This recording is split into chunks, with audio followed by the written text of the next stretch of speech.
Ever get that slightly weird feeling when the sun disappears for a moment during an eclipse? Mm, Now, picture that happening light years away. A tiny star just winks out for a few seconds. yeah, because something much closer, something in our own solar system passed right in front of it. Exactly. That's what we're diving into today. Stellar occultations. Basically a cosmic shadow play. You've got a solar system object, could be a moon, an asteroid, whatever, blocking the light from a distant star. And it sounds simple, right? Just a little dimming of starlight. Mm-mm. But the amount of information we can pull from that is just staggering. Right, we can figure out its exact position, its size, its shape, Down to the kilometer, sometimes even better. and potentially hints about other things too, like atmospheres, rings. Yes, atmospheres definitely, maybe faint rings or even smaller moons hiding nearby. And, potentially even getting a rough idea of topography, like big mountains or valleys. Okay, that's pretty cool. But predicting these events used to be really, really difficult. Oh, absolutely. Before about 1997, our star maps just weren't uh, precise enough. You needed to know exactly where that background star was going to be and exactly where the solar system object was going to be. And that changed with the Hipparcos mission. That was a huge step forward, yeah. Hipparcos gave us a much better catalog. Yeah. Since then, we've been catching maybe 30 or so of these occultations each year. 30 a year. Wow. What kind of objects? All sorts.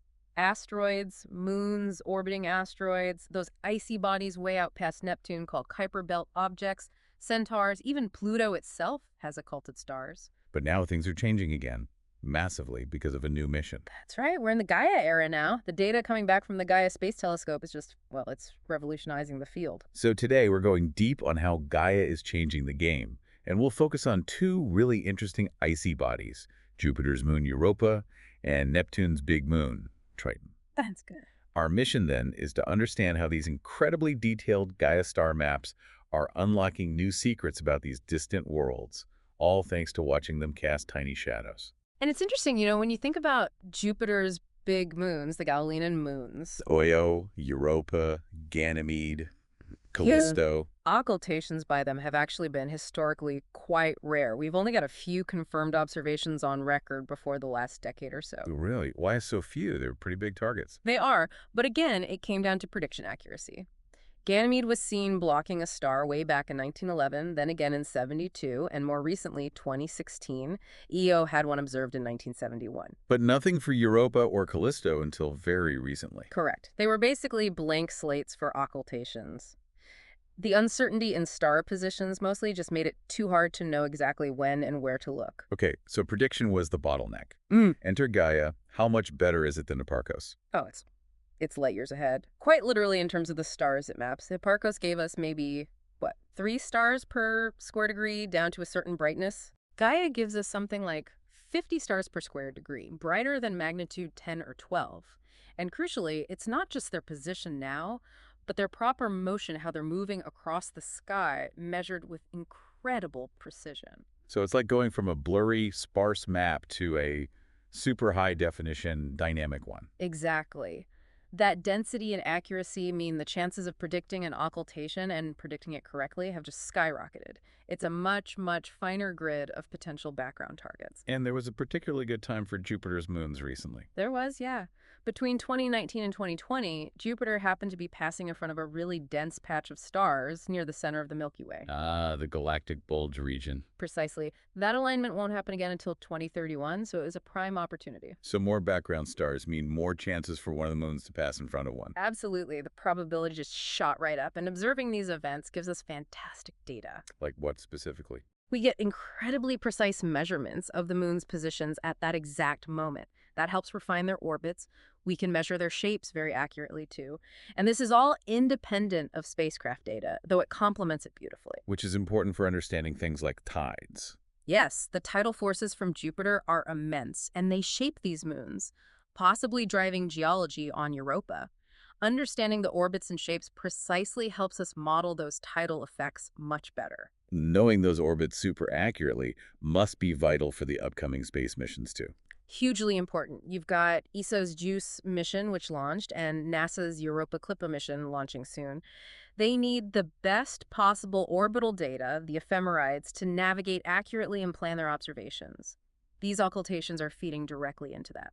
Have we actually seen a Gaia-enabled occultation of Europa yet? We have. The first published one was back on March 31st, 2017, observed by Morgado and colleagues. 2017, so Gaia data was already making an impact then. Yeah, they used early Gaia data, specifically from the first data release, DR1. They predicted Europa would occult a fairly bright star, magnitude 9.5, at a specific time, 06.44 UTC. And how did they make that prediction so precisely? They combined the best orbital models for Europa, which come from NASA's Jet Propulsion Laboratory, JPL, with those Gaia DR1 star positions. And they even accounted for the star's own motion to get the position right at the time of the event. Okay, so where was the shadow path for this one? It swept across South America, and the shadow moves fast, almost 18 kilometers per second. Wow. So observers had to be ready at the exact right moment. Did they catch it? They did. 3 different observing sites in Chile and Brazil successfully recorded the drop in starlight as Europa passed in front. So each telescope saw the star blink out for a bit. Essentially, yes. Each telescope's observation traces a line or a chord across Europa's disk. By combining the timing of the disappearance and reappearance from different locations. You can reconstruct the shape. Exactly, you can fit an ellipse to those chords. And from this 2017 event, they got estimates for Europa's size. A major axis of about 1,562 kilometers and a minor axis of about 1,560 kilometers. That's incredibly precise, plus or minus just a few kilometers. Yeah, the uncertainties were about 3.6 kilometers and 5.7 kilometers, respectively. And what was really neat was that the resulting shape, the slight flattening or oblateness, matched perfectly with what we already knew from images taken by the Galileo spacecraft years ago. That's fantastic confirmation. It shows the technique works and aligns with direct observation. It really does. It builds a lot of confidence. Now, it's worth noting the resolution wasn't quite good enough to see, say, individual ridges or chaos terrain on Europa. Those features are maybe a few hundred meters high. Right, so we're getting the overall shape, not fine details yet. Correct. But getting that overall size and shape so precisely from Earth is still a huge win. And you mentioned Io had a predicted event too. Yeah, just as another example, there was a predicted occultation by Io of a much brighter star, magnitude 5.8, back in April 2021. The predictions now are so good they even show diagrams with the expected path, Io's size, and even the uncertainty zone, like dashed lines showing maybe a 20 milliarc second wobble room in the predicted position. It really shows how predictable these have become. Amazing. Definitely. It's opened up a whole new observational window. Okay, let's switch gears now. Out past Jupiter to Neptune and its largest moon, Triton.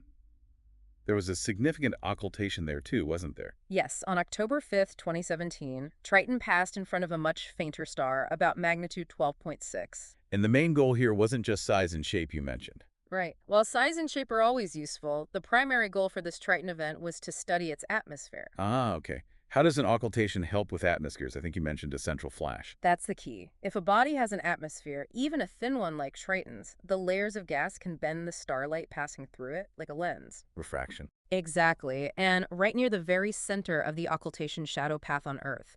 This lensing effect can actually focus the starlight, causing a brief brightening just as the center of the moon passes over the star's position.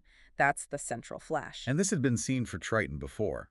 Yes, first time was back in 1990. It's a really powerful probe of the atmosphere. How wide is the area where you can see this flash? It's narrow. For Triton, that central flash zone on Earth is only about 100 kilometers wide. That's a tiny angle, as seen from here, about 5 milliarseconds across. So, to catch that flash, you need to know exactly where the center of the shadow will pass.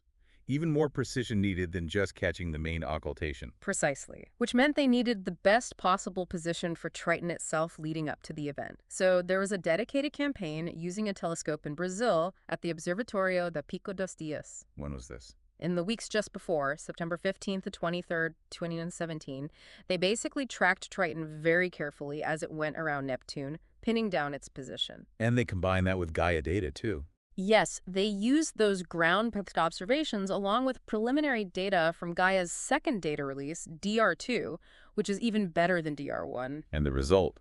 How accurate was the final prediction? They nailed Triton's position down to within 3 milliarc seconds. Wow. What does that translate to on the ground? On Earth's surface, that's an uncertainty of only about 60 kilometers in the shadow path location. Or, in terms of timing, it meant the predicted time of the event was accurate to within about 8 seconds. That is just incredible precision over that distance. It really is. So, come October 5th, 2017, everyone was ready.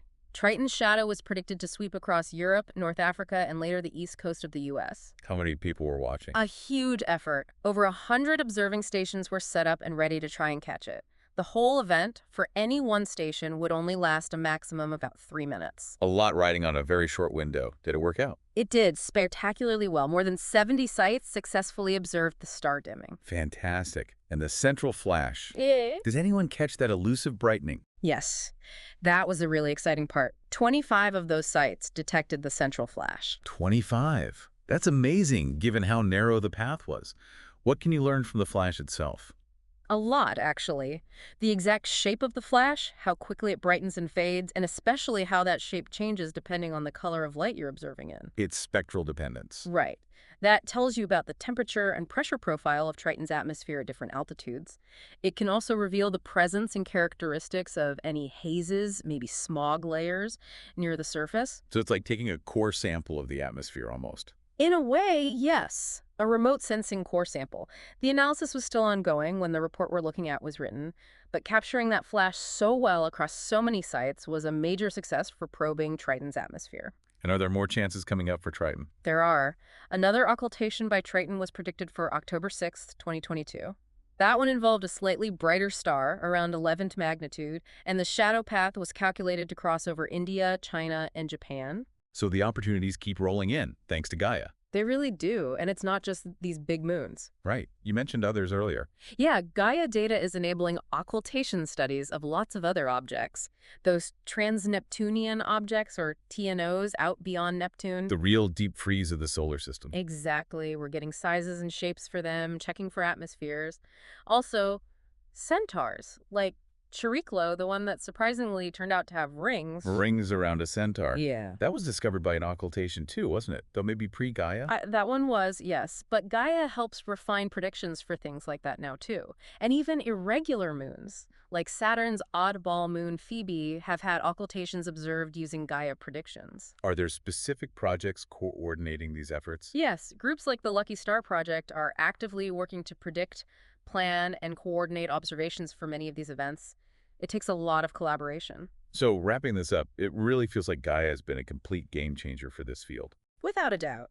The sheer accuracy of the star positions and, crucially, their proper motions, how they move, has fundamentally transformed our ability to predict these stellar occultations for solar system objects. It's gone from being a rare, somewhat serendipitous event to something we can actively plan for and observe systematically. Precisely. It's opened up this whole technique as a powerful, complementary tool for studying these distant bodies. And the level of detail is just, well, it's kind of mind-blowing. Getting precise sizes, shapes, probing atmospheres from billions of kilometers away just by watching a star blink. It really highlights how clever observation techniques combined with incredibly precise data like Gaia's can let us explore places we can't easily send probes to, or at least get crucial data between missions. It makes you wonder, doesn't it? Mm. As Gaia continues this mission and the data gets even better, what else are we going to find hiding in the shadows?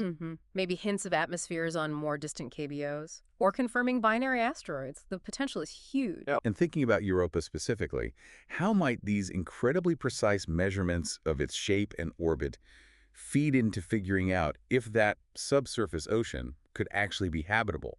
The links are maybe indirect, but they're there. Absolutely. Understanding the tidal heating, the stresses on the ice shell, it all connects back to the fundamental properties we can measure with occultations. It's a big universe, but sometimes watching the smallest, briefest celestial alignments can tell us some of the biggest stories.